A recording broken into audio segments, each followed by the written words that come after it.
Hello dear friends, welcome to our channel Exam Zone academy.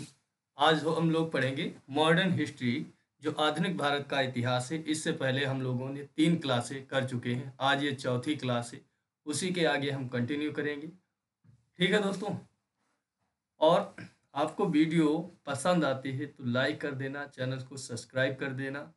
ठीक है दोस्तों, start करता हूँ। पहला क्वेश्चन से, गांधी जी का प्रिय गीत वैष्णो जंतो किसने रचा था? नरसिंह मेहता ने, प्रेमानंद ने, चुन्नी लाल ने, धार्मिक लाल ने। तो ये जो वैष्णो जंतो था, इसकी रचना किसने की थी? इसकी option number A, Narsinh Mehta ने की थी, क्योंकि ये एक गुजराती कवि थे। कौन थे? गुजराती कवि थे, उन्होंने इसकी रचना की थी। ठीक है, ऑप्शन नंबर ए राइट आंसर है। उसके बाद अगला क्वेश्चन से, वर्षों पहले हमने नियति के साथ एक वादा किया था और अब यह वादा पूरा करने का समय आ गया है। यह शब्द 14 अगस्त 1947 की रात को किसने कहे थे? डॉक्टर भीमराव अंबेडकर, सी राजगोपालाचारी, पंडित जवाहरलाल नेहरू, डॉक्टर राजेंद्र प्रसाद। तो ये शब्द जब हमारा देश आज़ाद होता है और जब भारत और पाकिस्तान का रात के 12 बजे 14 अगस्त 1947 को विभाजन होता है, तो देश को संबोधित करते हुए पंडित जवाहरलाल नेहरू ने ये शब्द कहे थे। किसने? पंडित जवाहरलाल नेहरू। तो ऑप्शन नंबर थर्ड क्या हो जाएगा? राइट आंसर हो जाएगा। उसके बाद अगला क्वेश्चन से, the Indian the Indian war of independence नामक पुस्तक के लेखक कौन थे? पुस्तक के लेखक कौन थे? The Indian war of independence पुस्तक के लेखक कौन थे? कृष्ण वर्मा थे, मैडम कामा थी, बाल गंगाधर तिलक थे कि बीडी सावरकर थे? तो कौन थे इसके? बीडी सावरकर थे। कौन थे? बीडी सावरकर थे। ऑप्शन नंबर 4 इसका राइट आंसर हो जाएगा। उसके बाद अगला क्वेश्चन से, किसने कहा था स्वाद का वास्तविक स्थान जीवा की? ये यहाँ पे होगा जीवा। जीवा जीवा नहीं बल्कि मन में है। स्वाद का जो वास्तविक स्थान होता है वो जीवा में, जीभ में नहीं बल्कि मन में है। अरविंद घोष ने कहा था, महात्मा गांधी ने, कि बाल गंगाधर तिलक, की स्वामी विवेकानंद ने? तो ये कथन है महात्मा गांधी का। ऑप्शन नंबर 2 क्या हो जाएगा? राइट आंसर हो जाएगा। ये कथन है महात्मा गांधी का। उसके बाद अगला क्वेश्चन से, यह विचार किसने विकसित किया था कि साधन ही उद्देश्यों का औचित्य बनाते हैं? साधन ही औचित्यों का, उद्देश्यों का जो है वो औचित्य बनाते हैं। ये विचार है कौटिल्य का, कि राजा राम मोहन राय का, कि स्वामी दयानंद सरस्वती का, कि महात्मा गांधी का? तो ये कथन है, ये विचार है महात्मा गांधी का। ऑप्शन नंबर 4 राइट आंसर है। ऑप्शन नंबर 4 इसका राइट आंसर है। उसके बाद अगला क्वेश्चन से, किसने कहा था सत्य परम सत्य है और वह ईश्वर है? किसने कहा था सत्य जो है वो परम सत्य है और वह ईश्वर है, भगवान है? स्वामी विवेकानंद ने, रविन्द्रनाथ टैगोर ने, महात्मा गांधी ने, कि राधा कृष्ण ने? तो option number third right answer है, महात्मा गांधी ने कहा था। किसने कहा था? महात्मा गांधी ने कहा था। उसके बाद अगला क्वेश्चन से, कि किसे भारतीय बिस्मार्क के रूप में जाना जाता है? वल्लभ भाई पटेल को, सुभाष चंद्र बोस को, भगत सिंह को, कि बाल गंगाधर तिलक को? तो बिस्मार्क क्या था? उसने जर्मनी का एकीकरण किया था। क्या किया था? जर्मनी का एकीकरण किया था। उसी प्रकार सरदार वल्लभ भाई पटेल ने क्या किया था? कि भारत की जो देशी रियासतें थी उनको एकीकरण किया था। भारत को एकीकरण करने का श्रेय भारत के सरदार वल्लभ भाई पटेल को जाता है, इसलिए भारतीय बिस्मार्क के रूप में नाम से जाना जाता है वल्लभ भाई पटेल को। उसके बाद अगला क्वेश्चन से, निम्नलिखित कांग्रेसी नेताओं में से कौन महान वृद्ध पुरुष कहा जाता है, या किसे महान वृद्ध पुरुष कहा जाता है, या कौन महान वृद्ध पुरुष के नाम से जाना जाता है? महात्मा गांधी, दादा भाई नौरोजी, बाल गंगाधर तिलक, मदन मोहन मालवीय? तो कौन जाना जाता है? दादा भाई नौरोजी। द ग्रांट गोल्डमैन के नाम से भी दादा भाई नौरोजी को जाना जाता है। दादा भाई नौरोजी को दादाजी के नाम से भी जाना जाता है। उसके बाद अगला क्वेश्चन से, भारत के सम्मानीय बुजुर्ग या दादाजी के नाम से कौन विख्यात है? दादा भाई नौरोजी, मदन मोहन मालवीय, महादेव गोविंद रानाडे कि सुरेंद्र नाथ बनर्जी? तो कौन है दादा भाई नौरोजी? कौन है दादा भाई नौरोजी? ऑप्शन नंबर ए इसका राइट आंसर हो जाएगा। उसके बाद अगला क्वेश्चन से, भारत में राष्ट्रीय आय का आकलन सबसे पहले किसने किया था? महालनोबिस ने किया था, दादा भाई नौरोजी ने किया था, कि भीमराव अंबेडकर ने, कि सरदार पटेल ने किया था? तो 1867 में। कब किया था? 1867 में दादा भाई नौरोजी ने किया था। किसने किया था? दादा भाई नौरोजी ने किया था। उस समय प्रति व्यक्ति आय जो थी वो 18 रुपये, कितने? 18 रुपये प्रति वर्ष प्रति व्यक्ति आय थी, अनुमानित थी।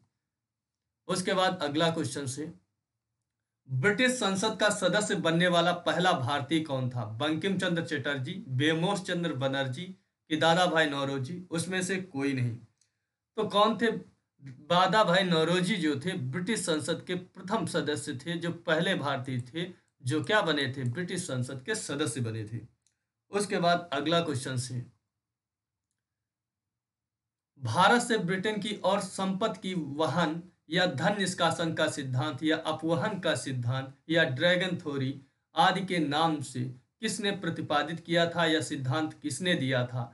गोपाल कृष्ण गोखले, दादा भाई नौरोजी, सुरेंद्र नाथ बनर्जी, लाला लाजपत राय? तो किसने दिया था? Dadabhai Naoroji. Option number 2 right answer हो जाएगा। उसके बाद अगला क्वेश्चन से, ब्रिटिश साम्राज्यवाद के दौरान भारत का आर्थिक अफवाह का सिद्धांत किसने प्रस्तुत किया था? बेमोस चंद्र बनर्जी, गोपाल कृष्ण गोखले, दादा भाई नौरोजी और दूसरा ऑप्शन है दादा भाई नौरोजी। कौन? दादा भाई नौरोजी। दादा भाई नौरोजी। तो ऑप्शन कौन सा सही हो जाएगा? दादा भाई नौरोजी ने अफवाह सिद्धांत को प्रस्तुत किया था। उसके बाद अगला क्वेश्चन से, निम्नलिखित का मिलान कीजिए, उपनाम दिए हुए और नाम दिए हुए। जैसे सीमांत गांधी है, क्या है? सीमांत गांधी। सीमांत गांधी है मदन मोहन मालवीय, भारत का सबसे वृद्ध व्यक्ति वल्लभ भाई पटेल, महामना दादा भाई नौरोजी, भारत का लौह पुरुष अब्दुल गफ्फार खान। तो देखो, सीमांत गांधी के नाम से जाना जाता है अब्दुल गफ्फार खान को। किसको? अब्दुल गफ्फार खान को। महामना के नाम से मदन मोहन मालवीय को जाना जाता है। सबसे वृद्ध व्यक्ति के नाम से दादा भाई नौरोजी को कहा जाता है, और लौह पुरुष सरदार वल्लभ भाई पटेल को कहा जाता है। ठीक है।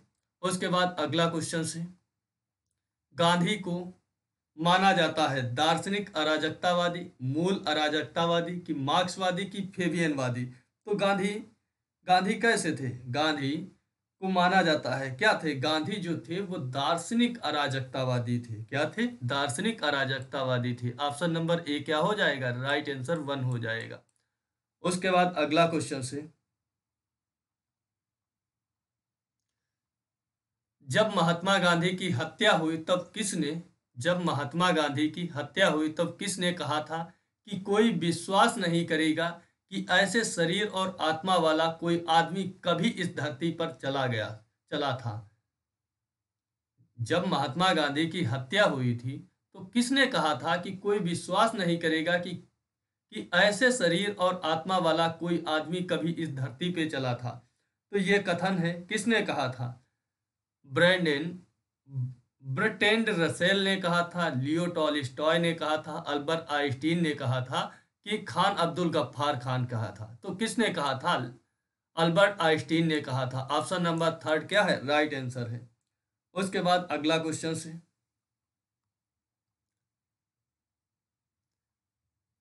महात्मा गांधी को अर्धनंगा फकीर या अर्धनग्न फकीर किसने कहा था? विंस्टन चर्चिल ने कहा था, लॉर्ड माउंटबेटन ने, लॉर्ड वेवल ने कहा था, कि लॉर्ड लिनलिथगो ने कहा था? तो किसने कहा था अर्धनंगा फकीर जो है ये किसने कहा था? विंस्टन चर्चिल ने कहा था। तो ऑप्शन नंबर ए क्या हो जाएगा? 1 राइट आंसर हो जाएगा।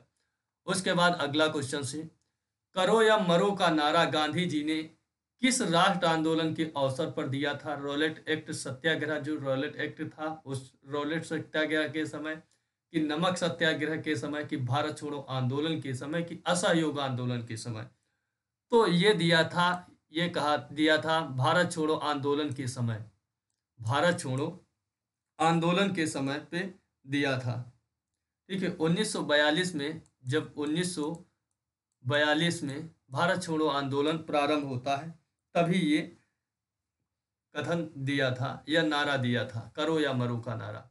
उसके बाद अगला क्वेश्चन से, इनकलाब जिंदाबाद का नारा किसने दिया था? चंद्रशेखर आजाद, सुभाष चंद्र बोस, भगत सिंह, इकबाल। तो इनकलाब जिंदाबाद का नारा किसने दिया था? शहीद भगत सिंह ने दिया था। किसने दिया था? शहीद भगत सिंह ने दिया था। ऑप्शन नंबर थर्ड क्या हो जाएगा? राइट आंसर हो जाएगा। उसके बाद अगला क्वेश्चन से, वापस वेदों की ओर लौटो का नारा किसने दिया था? स्वामी विवेकानंद ने दिया था, स्वामी दयानंद सरस्वती ने दिया था, कि अरविंद घोष ने दिया था, कि राजा राम मोहन राय ने दिया था? तो किसने दिया था? स्वामी दयानंद सरस्वती ने नारा दिया था, वेदों की ओर लौटो। स्वामी दयानंद सरस्वती ने दिया था। सत्यार्थ प्रकाश की रचना भी स्वामी दयानंद सरस्वती ने की थी। किसने की थी? स्वामी दयानंद सरस्वती ने की थी। और आर्य समाज की जो स्थापना है, आर्य समाज की स्थापना भी स्वामी दयानंद सरस्वती ने 1875 में कहाँ किया था? मुंबई में किया था। उसके बाद अगला क्वेश्चन से, राष्ट्रीय संघर्ष के दौरान प्रसिद्ध समाचार पत्र केसरी का संस्थापक या संपादक कौन था? महात्मा गांधी थे, जवाहरलाल नेहरू थे, लोकमान्य तिलक थे, कि मोहम्मद इकबाल थे? तो केसरी का जो संस्थापक थे या वो थे लोकमान्य तिलक थे। कौन थे? लोकमान्य तिलक थे। केसरी जो थी वो मराठा भाषा में थी। किसमें थी? मराठा भाषा में थी। जबकि मराठी भी पत्रिका जो एक थी वो इंग्लिश भाषी में थी। किसमें थी? मराठा पत्रिका जो थी तिलक की, वो किस भाषा में थी? वो इंग्लिश भाषा में थी। इंग्लिश भाषा में थी। उसके बाद अगला क्वेश्चन से, भगवत गीता का अंग्रेजी में अनुवाद करने वाला पहला यूरोपियन व्यक्ति कौन था? अलेक्जेंडर कनिंघम थे, विलियम जोन्स थे, कि चार्ल्स विलिंगसन थे, कि जेम्स प्रिंसेप थे? तो कौन थे? भगवत गीता का अंग्रेजी में अनुवाद करने वाला कौन था? चार्ल्स विलिंगसन थे। कौन थे? ऑप्शन नंबर थर्ड क्या है? राइट आंसर है। चार्ल्स विलिंगसन ने क्या किया था? भगवत गीता का अंग्रेजी में अनुवाद किया था। ये पहले यूरोपियन व्यक्ति थे। उसके बाद अगला क्वेश्चन से, गांधी जी ने किस धार्मिक ग्रंथ को अपनी माता कहा था? रामायण को, भगवत गीता को, कि कुरान शरीफ को, कि द न्यू टेस्टामेंट को कहा था? तो महात्मा गांधी ने भगवत गीता को, किसको? भगवत गीता को क्या अपनी माता कहा था? उसके बाद अगला क्वेश्चन से, सिखों की पवित्र पुस्तक, सिखों की पवित्र पुस्तक, सिखों की पवित्र पुस्तक, पवित्र पुस्तक आदि ग्रंथ का संकलन किसने किया था? गुरु तेग बहादुर ने किया था, गुरु तेग बहादुर ने किया था, कि गुरु अंगद ने किया था, कि गुरु नानक ने किया था, कि गुरु अर्जुन देव ने किया था? तो किसने किया था? आदि ग्रंथ की रचना जो है वो किसने किया था? वो गुरु अर्जुन देव ने किया था। किसने किया था? गुरु अर्जुन देव ने किया था। ऑप्शन नंबर 4 इसका राइट आंसर है। उसके बाद अगला क्वेश्चन से, प्रसिद्ध क्रांतिकारी गीत, प्रसिद्ध क्रांतिकारी गीत सरफरोशी की तमन्ना अब हमारे दिल में है की रचना किसने की थी? भगत सिंह ने की थी, खुदीराम बोस ने की थी, चंद्रशेखर आजाद ने की थी, कि राम प्रसाद बिस्मिल ने की थी? तो किसने की थी? सरफरोशी की तमन्ना अब हमारे दिल में है, देखना कितना है बाजुए कातिल में है। तो ये हमारा राम प्रसाद बिस्मिल ने की थी। ऑप्शन नंबर 4 इसका राइट आंसर है। किसने? राम प्रसाद बिस्मिल ने की थी। उसके बाद अगला क्वेश्चन से मिलान करना है। केशव सेन है, प्रार्थना समाज, दयानंद सरस्वती, ब्रह्म समाज, आत्माराम पांडुरंग दिया, अलीगढ़ आंदोलन, सर सैयद अहमद खान, आर्य समाज। तो केशव चंद्र सेन, तो देखो, तो इसमें स्वामी दयानंद सरस्वती ने आर्य समाज की स्थापना की थी। किसकी? आर्य समाज की स्थापना की थी। आत्माराम पांडुरंग जो थे वो प्रार्थना समाज की स्थापना की थी। जबकि सर सैयद अहमद खां जो थे, सर सैयद अहमद खां अलीगढ़ आंदोलन का नेतृत्व किया था। ठीक है। उसके बाद जो केशव सेन थे, केशव चंद्र सेन थे, केशव चंद्र सेन ने किसका नेतृत्व किया था? केशव चंद्र सेन जो थे वो किसका? इन्होंने ब्रह्म समाज का, किसका? ब्रह्म समाज का केशव चंद्र सेन ने किया था। ठीक है, क्या थे? केशव चंद्र सेन ने ब्रह्म समाज का, न्यू ब्रह्म समाज के संस्थापक थे। उसके बाद अगला क्वेश्चन से, निम्नलिखित में से किस समाचार पत्र का संपादक गांधी जी ने किया था? नवजीवन का, गुजरात टाइम्स का, कि मराठा का, कि जनसत्ता का? मराठा को तो जानते ही आप लोग, मराठा का बाल गंगाधर तिलक ने। किसने? बाल गंगाधर तिलक ने। जबकि नवजीवन का महात्मा गांधी ने किया था। तो ऑप्शन नंबर ए क्या हो जाएगा? राइट आंसर हो जाएगा। उसके बाद अगला क्वेश्चन से, मौलाना अबुल कलाम आजाद ने 1912 में एक उर्दू साप्ताहिक अल हिलाल शुरू किया। केंद्र सरकार ने उस पर प्रतिबंध लगा दिया जाने के बाद अल बगा की स्थापना कब की? अल बगा की स्थापना कब की थी? 1913 में, 1914 में, 1915 में, कि 1916 में? तो कब की थी? 1913 में की थी। तो ऑप्शन नंबर ए क्या हो जाए, वन क्या हो जाएगा? राइट आंसर हो जाएगा। ठीक है दोस्तों, आशा करता हूँ ये क्लास आपको पसंद आएगी। अगर पसंद आती है तो वीडियो को लाइक कर देना, शेयर कर देना, चैनल्स को सब्सक्राइब कर देना। मिलता हूँ दोस्तों आपको नेक्स्ट क्लास में, यानी कल। ठीक है दोस्तों, जय हिंद दोस्तों।